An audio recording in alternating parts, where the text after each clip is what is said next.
Here we are again talking watches.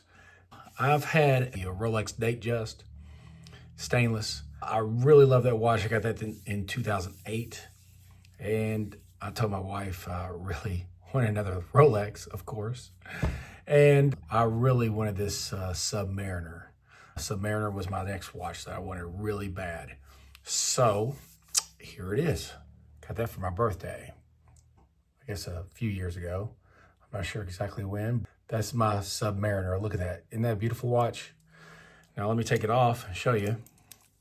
Now, the difference between that one and the Datejust, you see it doesn't have the hidden clasp on the back side, but it does have the crown right there, the Rolex crown. I love that champagne dial. Look at that. Isn't that beautiful? Love that champagne dial.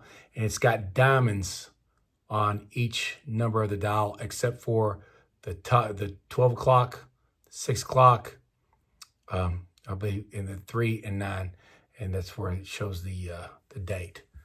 But you see, you could tell when the bracelet's in really good shape because it has a good flex. Doesn't flex too much. See the gold bars in the middle. It's just a really beautiful watch. It's very thick on the wrist, but it's very easy to wear for me. I'm not exactly a small person, but it looks really nice. You can adjust the actual band by this little. You can get your little pin and put in there and adjust it. I don't have to, but this thing dials like so. And then if you want to change the date, you just pull this, unscrew this crown, go to one notch and change the date, and the next notch, and then go out one more notch, and you can change the time and then push it all the way in almost, and wind it, and then push it back in and screw it in. I'll tell you one thing that's funny is that I have an Apple Watch, but I don't wear that Apple Watch. And, you know, sometimes I'll be sitting here when I'm doing anything. If someone asks me the time, I sometimes don't look at this. This is a piece of jewelry, and that's the way I look at it. It's got this bezel that turns, of course. It's thick. I don't care about technology, although the technology behind this watch is amazing, and it'll go in water deep. I think 350 feet. I mean, they don't call it a Submariner for no reason, I suppose, but it's a nice, thick, diverse watch. I love this watch. It's just, it's a talking point. It's beautiful. And I'm going to be honest with you, when I'm out and someone else might have a Submariner on, I'll notice it from a mile away.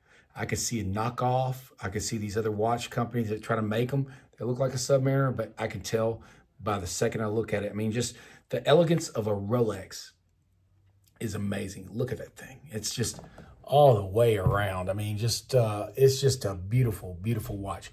And I've gotten to where I'm wearing this more than the Datejust. And then I also wear this more than the date, the 18 karat gold presidential, which that will be my next watch. I'll show you, but I love this watch and I can't say enough about it.